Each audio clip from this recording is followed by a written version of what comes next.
Hi Pisces, thank you so much for joining me today. I hope that you're doing well here as we greet the winter solstice in the Northern Hemisphere. So, here comes winter and all the hibernation and kind of maybe time to soul search during the colder weather.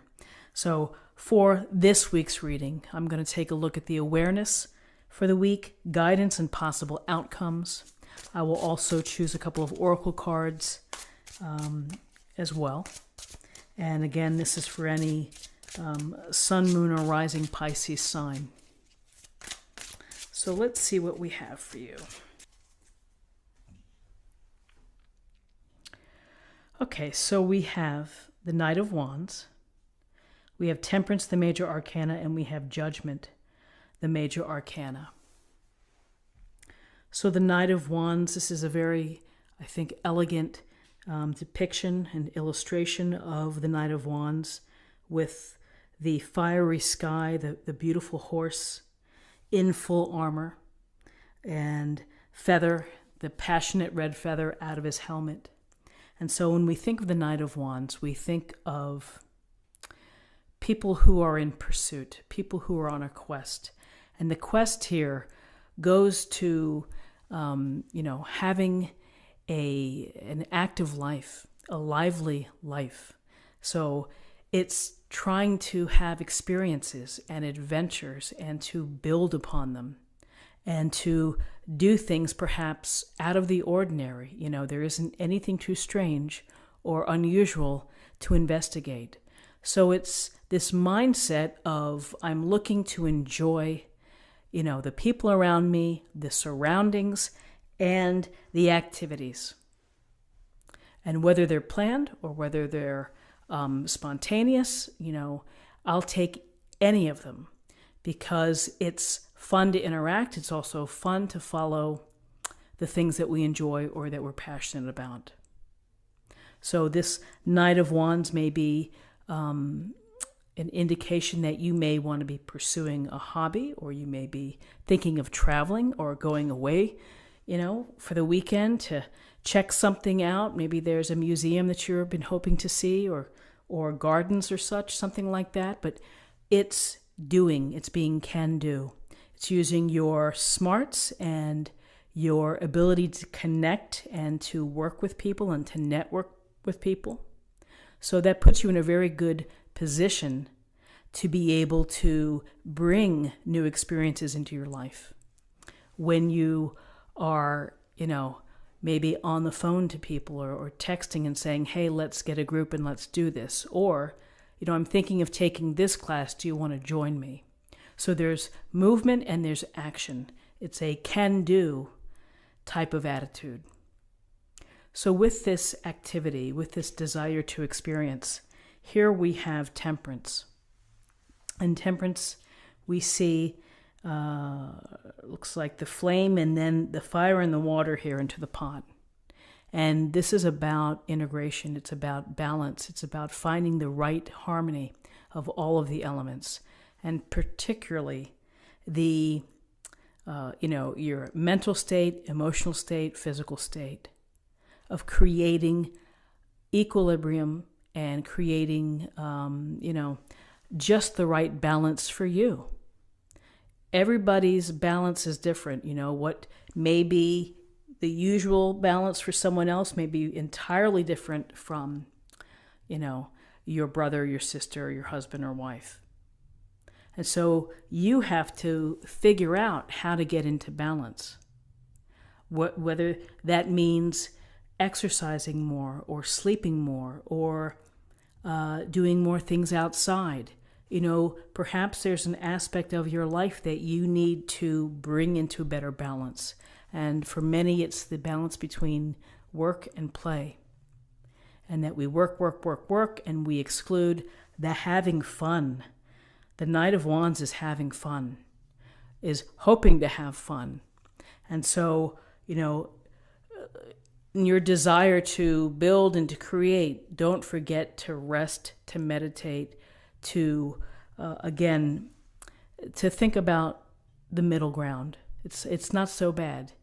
Living on the extreme may be exciting, But after a while, it can be tiring. And that's an interesting thing here with the Knight of Wands, is that, the too much of the Knight of Wands can be extreme.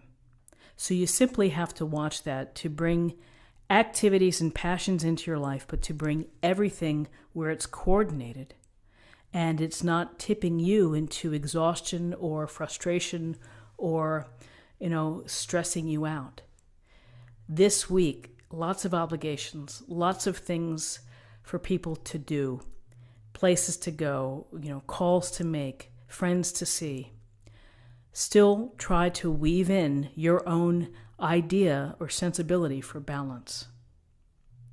So with balance and temperance, and again, listening to the higher guides to find just the right mixture of the elements, here we have judgment. And the angels come again, which is they're blowing the horn. So not only are they blowing the horn, but people are blowing their horn here on the street outside of where I live. Welcome to the holidays. Okay, so back to judgment. Blowing the horn, and the figures below are rising up out of this gray mist. They're hearing the music, and they're standing tall, and they're ready to receive the message.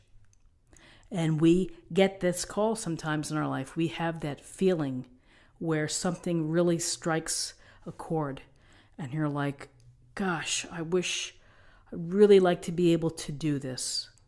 And if I don't do this, I'm going to have regrets. So judgment is about second chances. It's about the opportunity for rebirth, to let go of the past.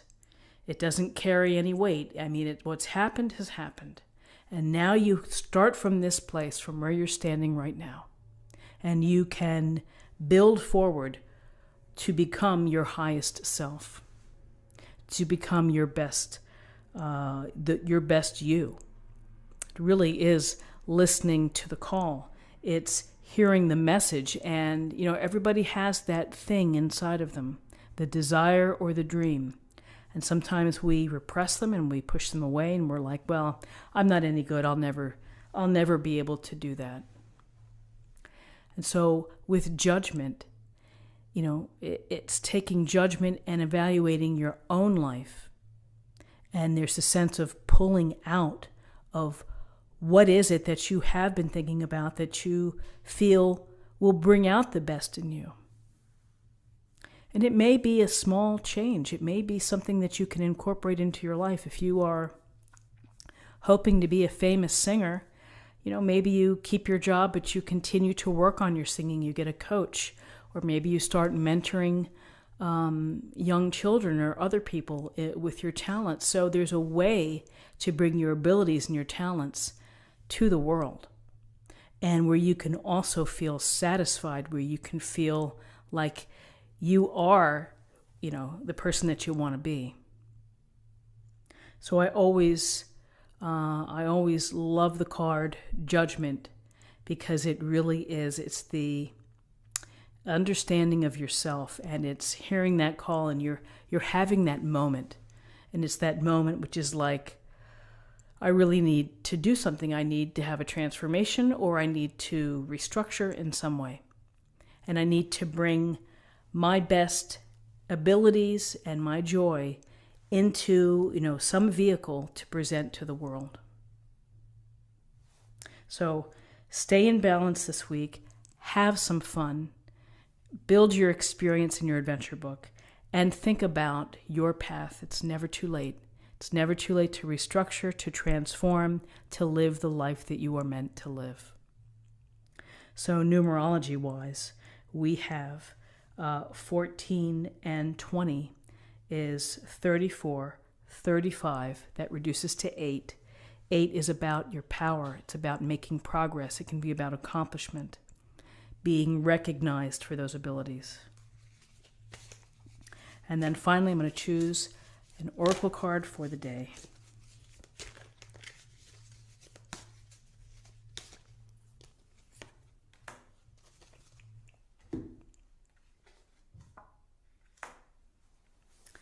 Beyond illusion. So beyond illusion, interesting. It is also the 20th card. So moving past illusion. Well, this is a very curious way of putting it. You know, I think the judgment brings you to your core. What's truly in your heart and your soul. And when you get clear with yourself and when you come clean with yourself, then you move past illusion. You move past toward the light. You know, the light that you're able to bring out to the world. So I'd be curious to hear what you think of Beyond Illusion. Leave a comment in this video of what you think, how it would fit in here. I would love to hear from you. So my friends, again, Merry Christmas Eve. Have a wonderful day. Subscribe, like this video, share this video, comment below. Check out my weekly readings, and I'll see you tomorrow for another reading. Take care. Bye-bye.